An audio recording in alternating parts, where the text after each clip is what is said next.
The opposite of placebo effect is nocebo effect. A lot of people don't really know about that, which means when you attach negative expectations onto a sugar pill or a certain outcome, you're actually going to get the negative expectations into reality. Right. And that's the power of our mind, where, as you said, we are a spiritual being.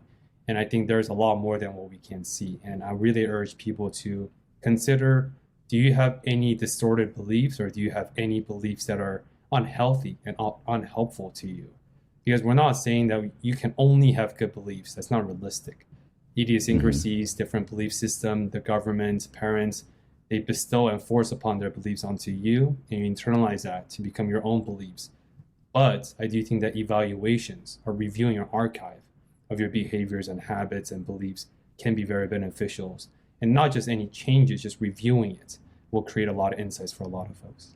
Yeah, for sure. The stuff that we learn in childhood, we can make some incorrect conclusions and carry that into adulthood, and it can be really interfering with our effectiveness, with our relationships, with our ability to achieve goals. And it's worth revisiting as an adult, isn't it? Welcome to the Natural Health Matters podcast, where it's all about maximizing your health potential so that you can look and feel your best at any age. I'm your host, David Sandstrom, naturopathic doctor and biblical health coach, and this is episode number 108.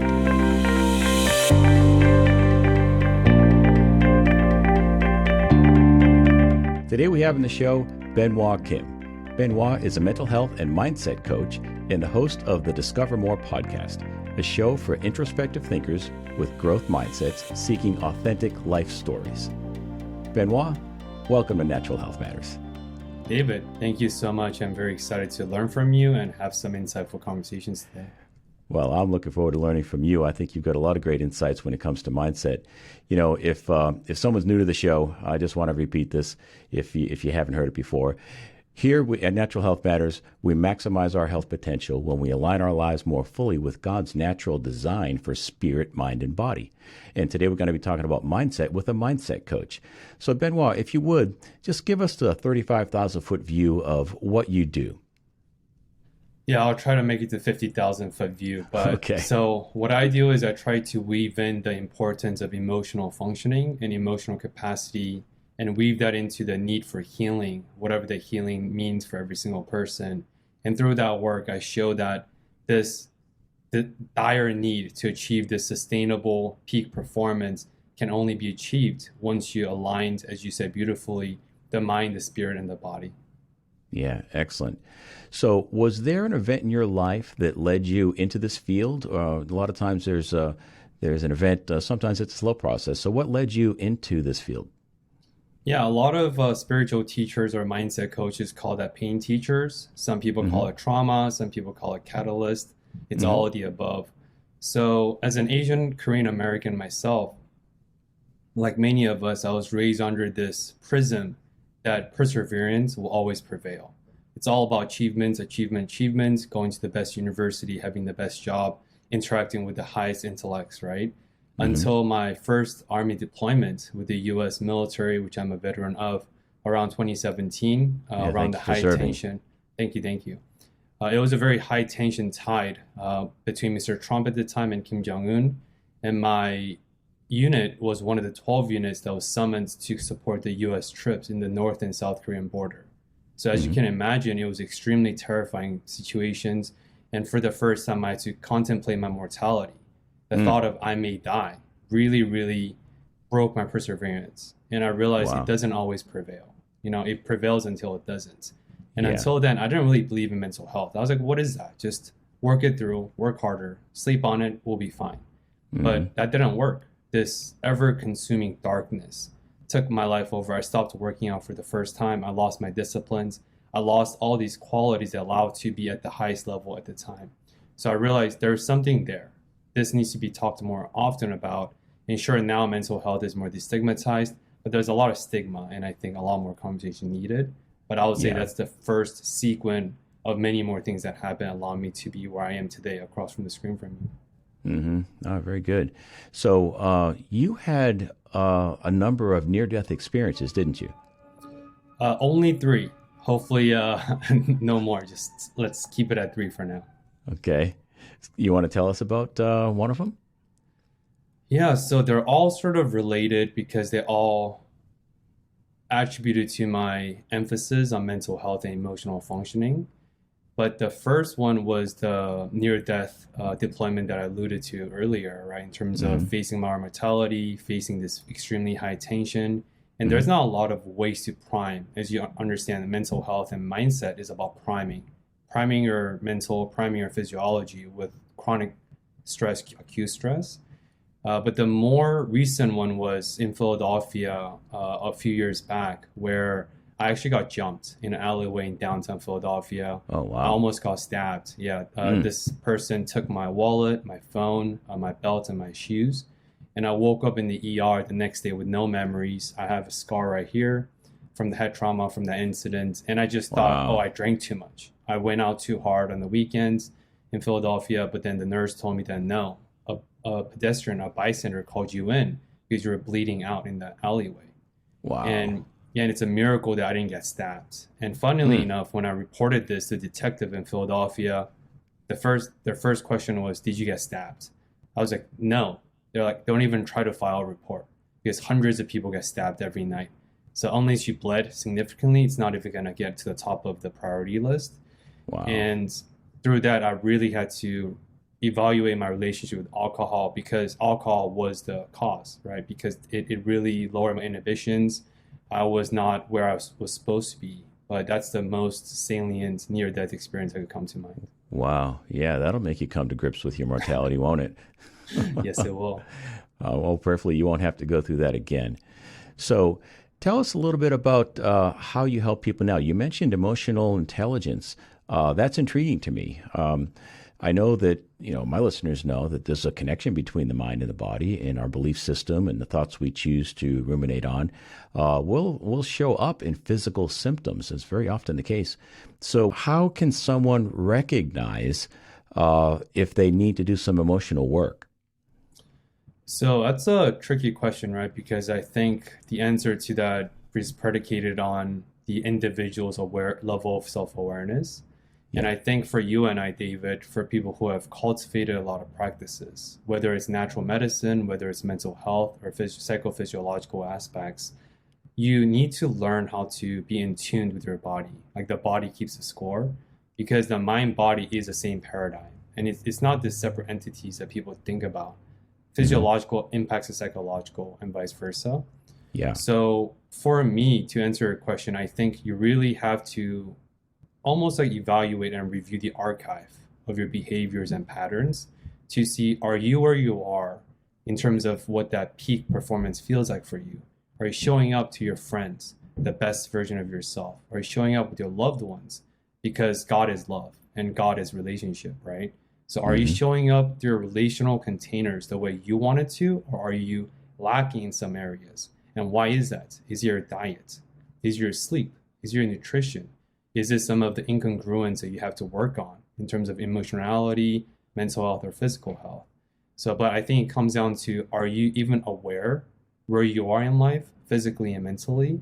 And if you're not, what can we do about it? And that's when Hmm. therapy, that's when coaching, that's when self-help personality or self-help development toolkits and avenues may be very beneficial for some.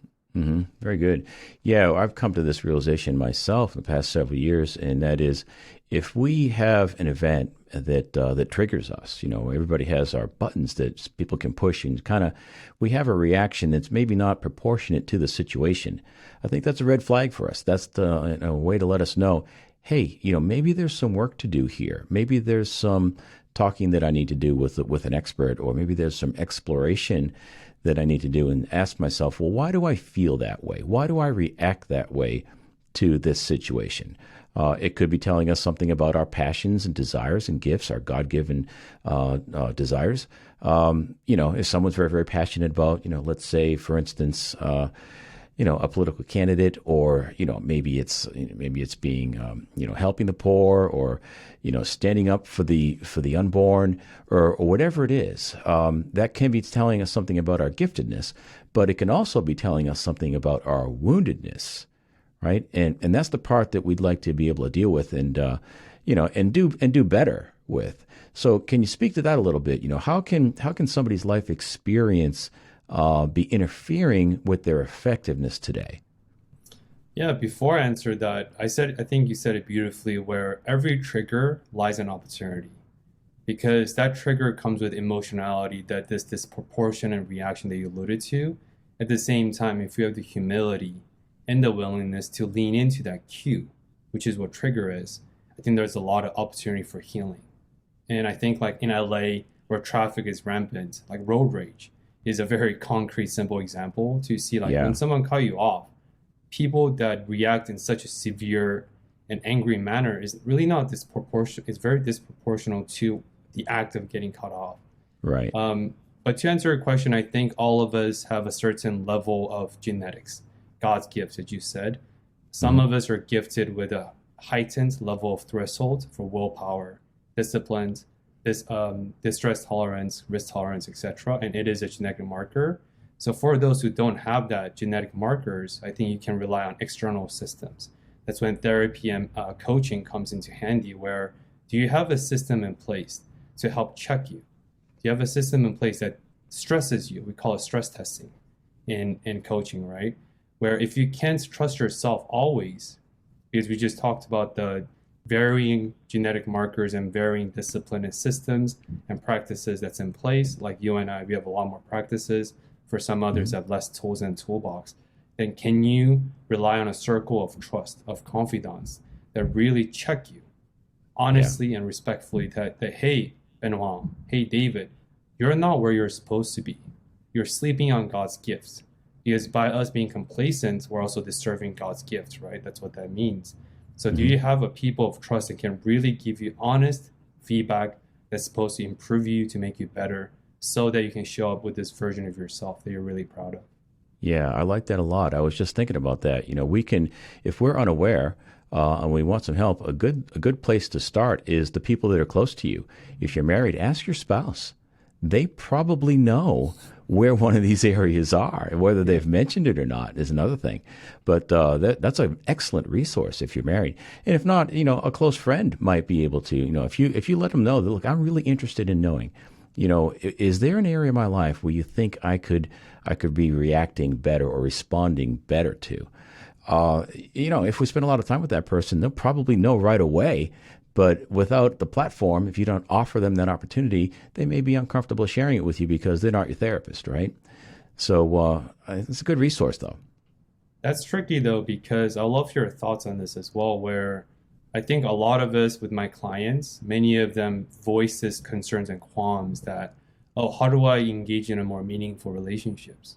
Because of the rise of technological front of social media, a lot of us in 2022 are engaged in these hyper superficial relationships, right? When you get into a conflict with someone, you just ghost them, you don't respond, you block them on all platforms. We don't even have examples of how to close out a healthy relationship in a healthy way. And all of us are so superficial nowadays. Small talks, shallow talks. You don't really talk anything about deep or meaningful. And because of that, I think a lot of the listeners may lack that meaningful and can trusted circle of trust that could really test you and give you the feedback that you need. And I am very concerned about this superficiality that's, I think, in an alarming increase, especially as our generation moves on. Yeah, I agree. And then to compound that, throw the COVID pandemic in there and look at all the social isolation that people have been going through and the loneliness. That's a prescription for some mental health issues for sure. I think there's a lot of people that are starting to acknowledge that, hey, I could probably use some help here. I could use perhaps some professional help because I don't feel like I'm coping the way I used to. And they may be feeling it physically, or they might just be feeling it mentally, emotionally. But either way, as we said earlier, you can't separate the mind and the body. It's all one unit together. And what affects us on a mental, emotional level will affect us physically, and the other way around as well. Something that's affecting us physically will absolutely impact our emotions. A lot of people, most people are aware of the placebo effect. About a third of the time when a pharmaceutical company wants to get a drug approved by the FDA, they have to establish that it's more effective than placebo because about a third of the time when someone's given a sugar pill or a saline solution that really should have no reaction in the body, they actually experience the purported benefits of that drug, which is pretty amazing. And, that's 30% or 33%. That's a large percentage. And rather than just dismiss that as, oh, it's just all in their minds, I would suggest that no, there is a lot of strong evidence that there are real physiological changes that take place in our bodies based on what we believe. So this is a topic worth exploring. Do you have any thoughts on that? Yeah, a lot actually. I got some goosebumps as you brought that up. So I want to go a level even deeper. I'm a neurobiology geek, so bear with me as I nerd out quickly. But Go for it. Love it. there is a famous branch of study called biology of belief by Dr. Bruce Lipton. Yes. You may be aware of this. So it's basically like placebo effect on steroids. Because what you talked about is double blinds, double control studies to make sure that it's actually the efficacy of the compound versus the belief system. But if you go a level deeper in terms of biology of belief, I urge people to look it up after the podcast, where they've done numerous, like wide array of studies, evidence-based peer-reviewed studies, where they put participants with allergens, like peanut allergies, tree nut allergies in a room, and with the participants with no allergies at all. And just through biology of belief, whether they believe that they can overcome or work through their allergens, these biological responses through certain mechanisms. After the trial, it shows that like 86 or a very significant proportion of participants with deathly allergies, like peanuts or tree nuts, have zero allergen reactions after the trial. Let me say that again. These are the people with no sugar pills, nothing, through the sheer belief of their biological capacity was able to overcome and eradicate allergen reactions they've had their entire life. And that's been amazing. done with cat allergies. A lot of allergies have been done. And the most prominent one that I can recall is this patient with a multi-personality disorder.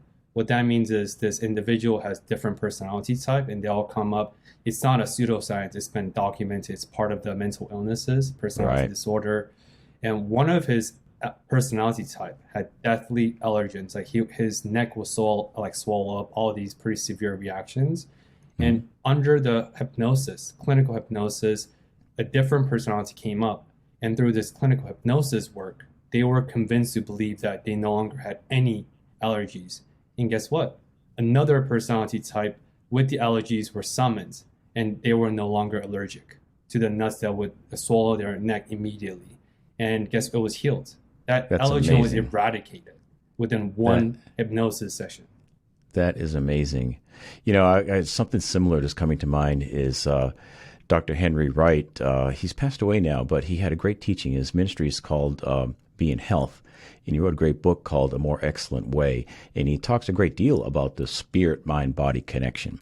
And he shares a story where he had, I guess we'd call him a client in his office. And this person believed, they've been told, that they were allergic to pesticides. And that's where their allergies were coming from, was pesticides were the problem. And so as an experiment, while this person was in his office, he goes over to the window and he pretends that the bug control guy just showed up. And he says, I told them not to come today. They're here to spray for the bugs.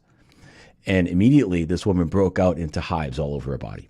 And there was no pest control out in the driveway. It was just a test to see what would happen. And he was illustrating to this gal that, hey, maybe there's more going on here than just you were intoxicated with this poison. Maybe there is a mental emotional connection to your symptoms. This is a powerful story. And, I love Bruce Lipton's work. He's an amazing scientist, brilliant guy. He was interviewed on a show called The Model Health Show with Sean Stevenson, that podcast. And it was a great interview. I encourage people to go find that and check it out. The Model Health Show with Sean Stevenson. He interviewed Dr. Bruce Lipton. Great conversation. Just really a super guy. So, go ahead. Yeah, no, I had a guest on. He's a Harvard physician, and he was mentored underneath Dr. Bruce Lipton in Stanford medicine. So I was able to get exposed to his work. But I just want to share one more example because I think this is so unbelievable, truly. And of course, like I am a scientist, like social scientist at heart. So empirical evidence, they do matter, even though they're not everything. Right. The opposite of placebo effect is nocebo effect. A lot of people don't really know about that, which means when you attach negative expectations onto a sugar pill or a certain outcome, you're actually going to get the negative expectations into reality. Right. And that's the power of our mind, where, as you said, we are a spiritual being. And I think there's a lot more than what we can see. And I really urge people to consider, do you have any distorted beliefs, or do you have any beliefs that are unhealthy and unhelpful to you? Because we're not saying that you can only have good beliefs. That's not realistic. Idiosyncrasies, different belief system, the government, parents, they bestow and force upon their beliefs onto you, and you internalize that to become your own beliefs. But I do think that evaluations or reviewing your archive of your behaviors and habits and beliefs can be very beneficial. And not just any changes, just reviewing it will create a lot of insights for a lot of folks. Yeah, for sure. The stuff that we learn in childhood, we can make some incorrect conclusions and carry that into adulthood, and it can be really interfering with our effectiveness, with our relationships, with our ability to achieve goals.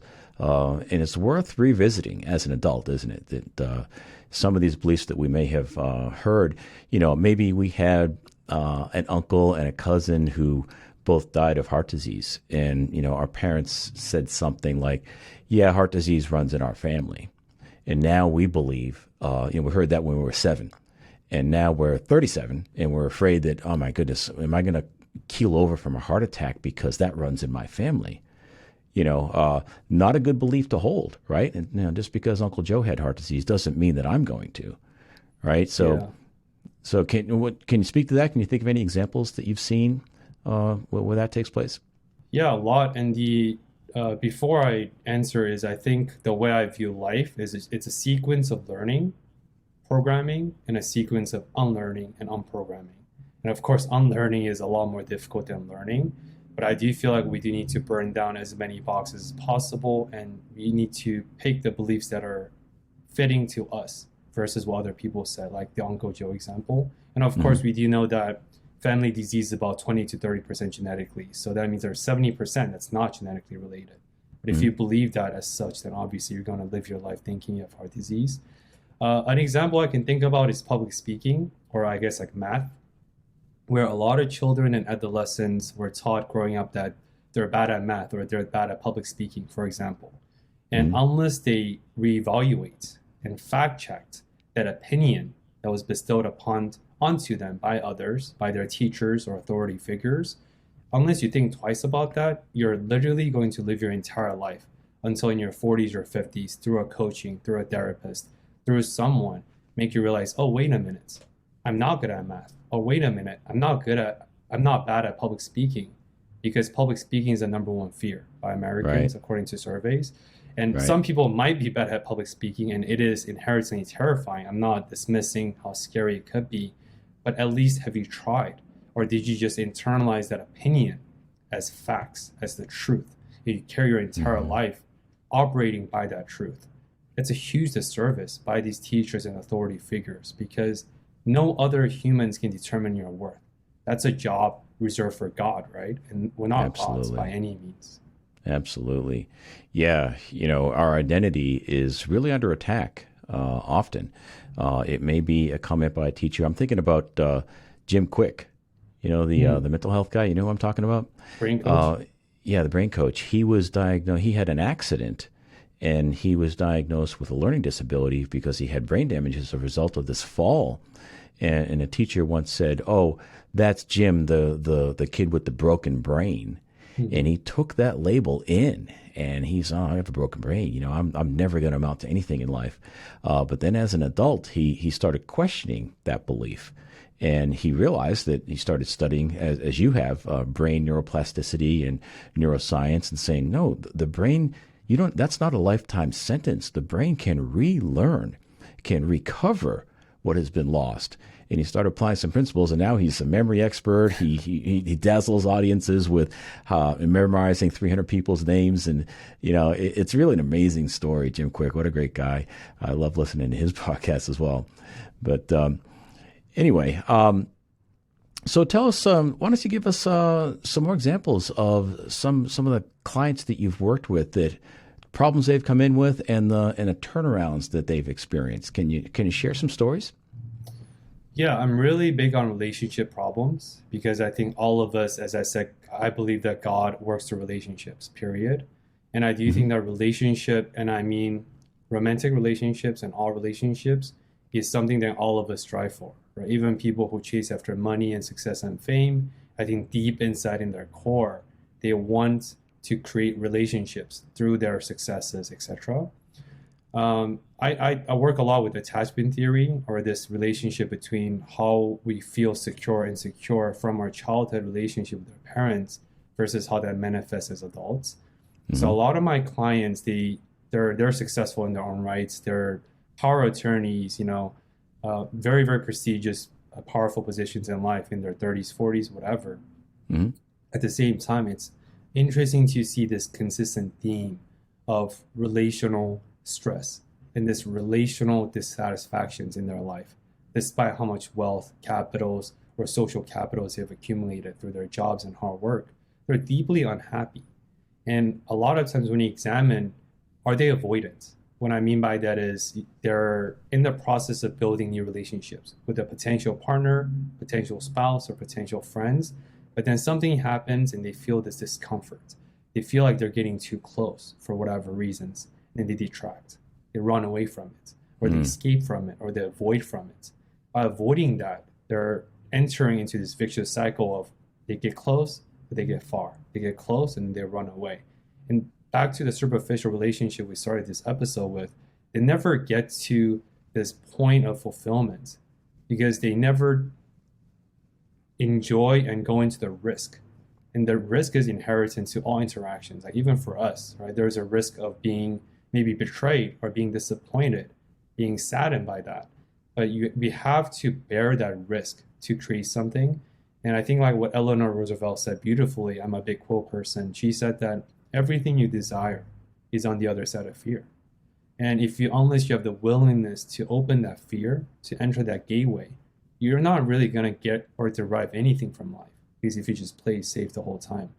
And all that to sum up to tell you that, David, that doesn't matter how successful some of my clients are by the societal standards, when they don't have that willingness to really create that relationship through discomfort, through fear, through whatever, they're not going to be able to come out on the other side. They're going to stay in their cocoon, and they could have all these accolades, but they're deeply, deeply unhappy. And I've seen this phenomenon of unhappiness across races, across ages, across fields, because of their ability to connect, and that comes from their childhood relationship with their parents or their caregivers often. Yeah, it's amazing. Well, one of the ways I like to define, the way I like to define the spiritual component to health is it's all about relationships. When Jesus was asked, what's the greatest commandment? He said, love God, love others, and love yourself.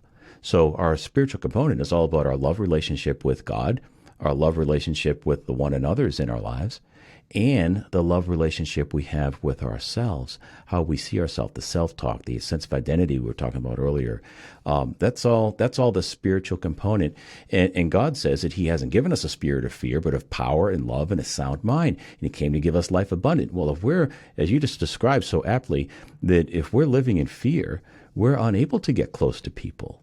We're being robbed of the life that God has for us. John 10:10, the enemy has come to steal, kill, and destroy, but I have come that they might have life and have it abundantly, right? So if something's being robbed from us, well, we've got some work to do. We've got we've got to acknowledge the spiritual warfare aspect to it and understand that we have the power and authority to overcome in the name of Jesus and grab a hold of that life. And stop living in fear and stop living in bondage. Jesus said he came to set the captives free. This is so solidly biblical in my mind. And I these principles have been laid out in the Bible thousands of years ago, right? But I love it when science is starting to catch up with these biblical truths, and they're starting to point out how important relationships are, how detrimental loneliness is and discouragement is to our health and wellness, especially later in life. I'm sure you could point to a number of studies that point that out. Yeah, and also like mindfulness is not necessarily from the Bible per se, but obviously that's withstood the test of eons. And mindfulness has originated in the East for thousands of years. And now the science, the Western science, is at the glimpse, at the precipice of actually finding the empirical research that our brain development, how your brain reacts on an MRI scan under the mindfulness state, all these things. And as you said, Jesus is the vanguard of fear. He went against the church. He spoke with the marginalized, the ills of the society back then, right? He spoke with That's people right. that nobody spoke with. And I think this ability of overcoming fear comes with curiosity. And this curiosity is prerequisite built on humility. Are you willing to speak with this person across from you as a human being? This humanistic lens and like this idea of agree to disagree. I haven't heard that in a long time. And I think a lot of that has attributed to this political chasm that we live in now in the United States, where we're unable to sit with opponents of political views or differing opinions. And like, even if you disagree, if you're willing to at least talk to them, like what Jesus did, he spoke with Yeah, everyone. Like ever that's since he right. was like 9 years old, he literally spoke with everyone, That's and right. he just created this following through his charisma and his willingness to move through fear. And I see that as very, very lacking in today's society. And I am really concerned about that to many degrees. Yeah, yeah, me too. It's a severe detriment to really living the life that we're supposed to be living, and that is with close, connected relationships with other human beings. And the published literature is just there's a pile. It's piling up the evidence that supports that is really, really good for your health. And as you said, you don't have to agree with everything that someone believes to be their friend, to be their neighbor, or to be a coworker that they can enjoy being around. And I'm thinking of the verse, as much as it depends on you, live at peace with everyone. I think that's Romans chapter 8. I think I forget exactly. It's in Romans somewhere. But anyway, we need to just acknowledge that I have a role to play here. I'm going to do the best I can. I'm not going to be able to get along with everyone. Let's just resign ourselves to that. But let's make sure that if I'm not going to have restoration of the relationship with that person, that it's not due to my fault, anything that I've done, right? So I got to mention this. Are you watching the series The Chosen, that documentary on Jesus' life? No, I've heard about it, but Yeah, not yet. it's super popular. They've got 2 seasons now. Season 3 is coming out, and I'm going to the premiere tonight at the Fox Theater in Atlanta, and it's the premiere of season 3, and it's all about the life of Jesus and the disciples, and it's very well done. And we're going to get a chance to meet the actors tonight, and I'm really looking forward to that. In a few hours, we're going to head down to the city and go do that premiere. I'm really excited about it. You ought to check it out. It's called The Chosen. It's really good. It's available for free. You just download the app, put it on your phone, and I stream it to the television. And it's one of the best documentaries of the life of Jesus I've ever seen. It's good stuff. Yeah, I'll definitely check it out, and I might ask you for the name via email if you can send it to me afterwards. Sure, you But got it. yeah, but like I said, I mean, historically, it's been proven that Jesus was an actual figure. Of course, the question is, was he an actual deity, like this godly being that we believe in through our faith? Right. But yeah, he really embodies all the virtues that I think you and I subscribe on our shows: the curiosity, the humility, the ability to work through fear, the ability of emotional functioning. Because he wasn't just a prodigy by definitions, he was also emotionally intelligent. He was extremely loving. His capacity for love is unheard of. That's why we Yeah. worship him as our gods, right? But I do Right. feel like a lot of that once again comes down to this mind, body, spirit paradigm. And I think he's achieved all of it, which is why we Absolutely. believe him. But yeah. Yeah. Well, if you read the Gospels, you see how he so masterfully handled the attacks that came his way, and he handled his enemies, with love. He shared the truth in love, and that's all he ever did. And it's such a he's the master, right? He's worth following. He's worth becoming a disciple of because he is the master, and he showed us the way to live. He showed us how to love, and love, joy, peace. They're all health promoting.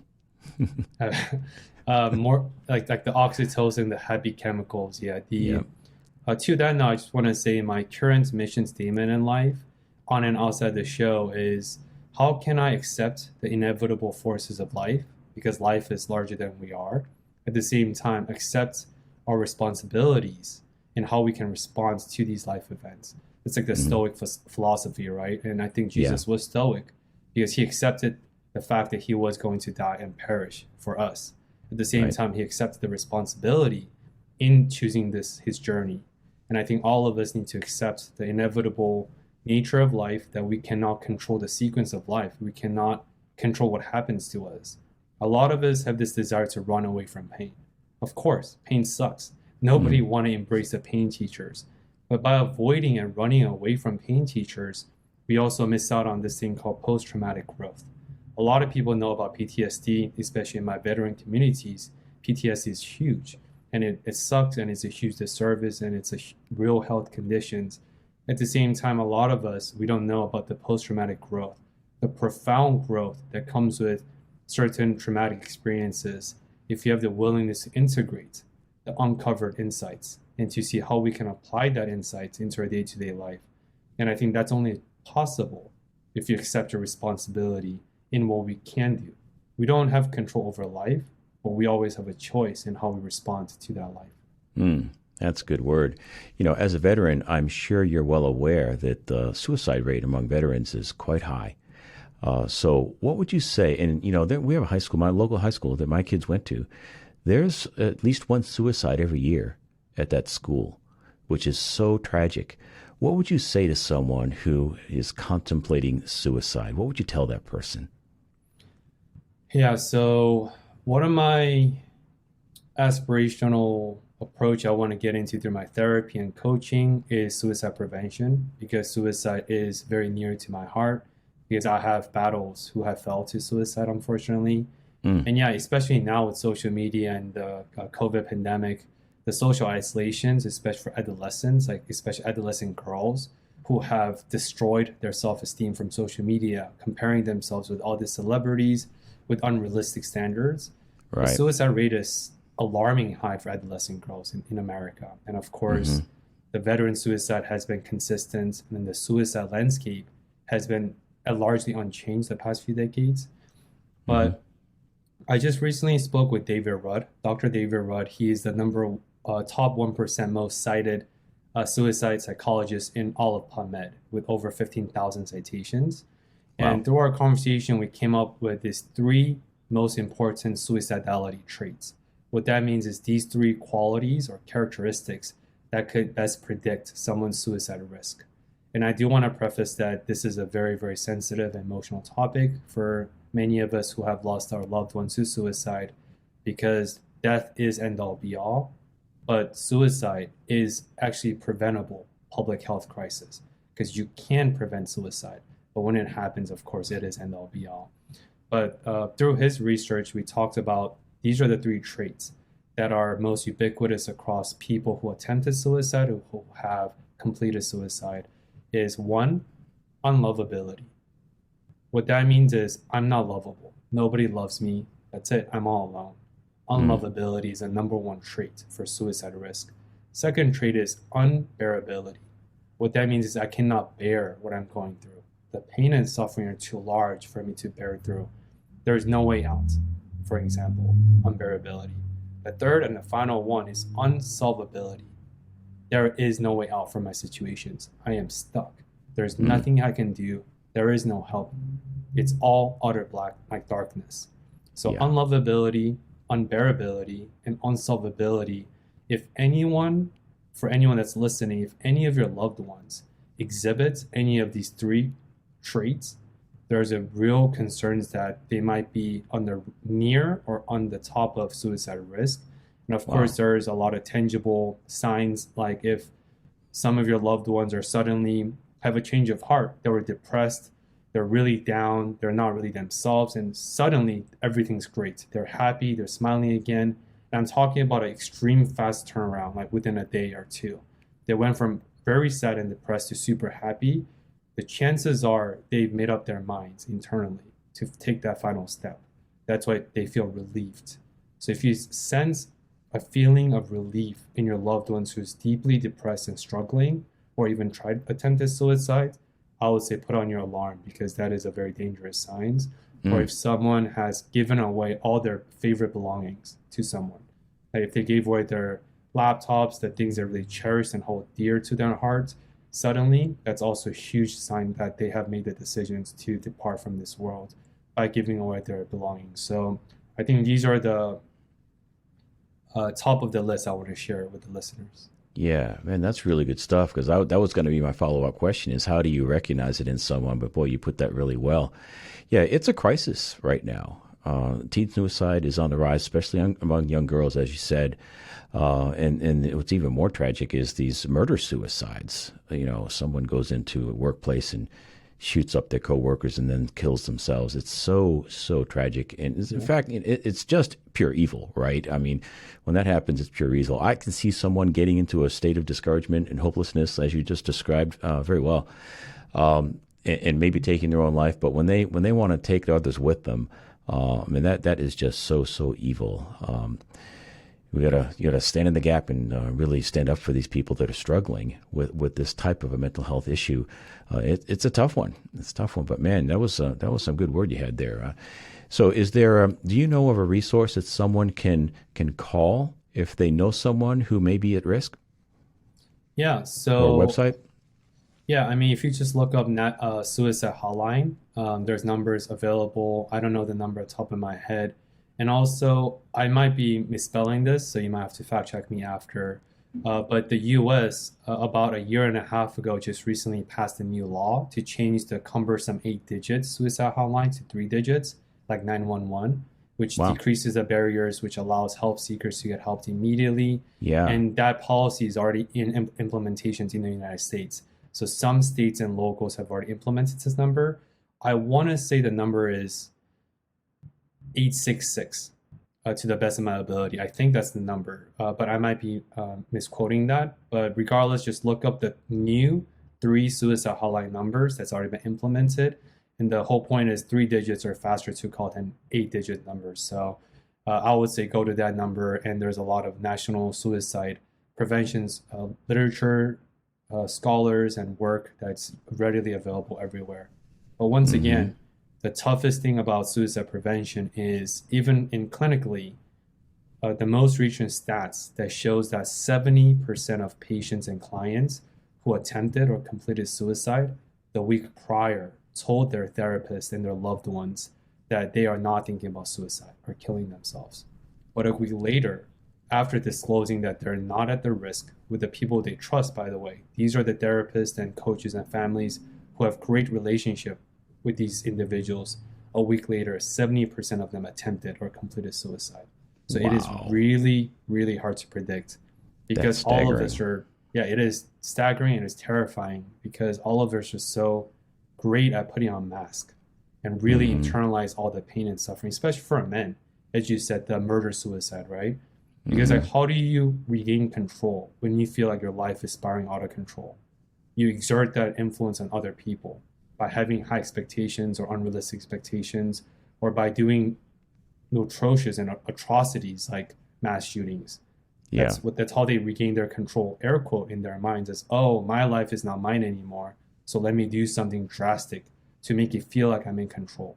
And that control and this cognitive rigidity, I think, is the root of a lot of evils, Yeah. where we're incapable of accepting reality as it is. Therefore, we double down on the reality that we think it should be.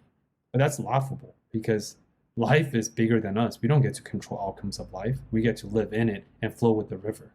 Right. That kind of brings us full circle back to the beginning of our conversation when you were saying that, perseverance will lead to success, but until it doesn't, you know, so we are not actually in control. Right. So, yeah, some people are struggling with that, and it leads to very, very aggressive desires and actions to try to regain that control that they want. Yeah, very interesting. That's really, really good stuff. I just Googled it while you were talking. It's 988 is the new I was not suicide even free number. close. Yeah, 988. 988, according to this Google search. I'll make sure I put the right link in the show notes for sure, but that's what I just saw. 988 is the new suicide hotline. It's unfortunate that we have to talk about this, but it's an issue of our age. I don't think, when I was a kid, 50 years ago when I was growing up, this was not the issue it is today. And I know some would argue, yeah, it's only because we have the internet now and we have more awareness because this data is becoming more public. I don't believe that. I believe that there were ways, we had television and radio back then. There were ways to learn about these events. And it just didn't happen at the frequency that it's happening today. It's definitely accelerating. It's a problem, and people need to know how to respond. And I think you had some great suggestions for someone who may suspect that a loved one is contemplating suicide. That's some great information there. So, Benoit, is there something we haven't touched on? I know we could keep talking all afternoon here, but is there something I haven't asked you that you would like to share with the audience before we close out? No, I feel like we talked a lot about a lot of sensitive topics, but especially given your demographics of men who uphold this Christian faith, I just want to really, really emphasize and highlight the importance of having these emotional conversations with a fellow man. I'm really passionate about support for men. Because if you look at this patriarchal society, like the framework, right? Obviously, a lot of women are disturbed by that. But I think a lot of men like us, especially veteran like myself, who are big on this machoism, false bravado, it disservices men as well. Because when we listen to social media and these societal norms and propaganda, we're like, oh, this is what a man should be like. We should never cry. We should always be the protector. We should be able to safeguard life against our families at what cost, which is funny to begin with. That's why, because the macro is compressed in the micro. And this is a reason why suicide rate, as you said, it is a factual statement. Suicide rate has gone up for the past few decades. That is a fact. And suicide rate, especially for white men in their age 50 and above, is one of the highest suicide demographics in America.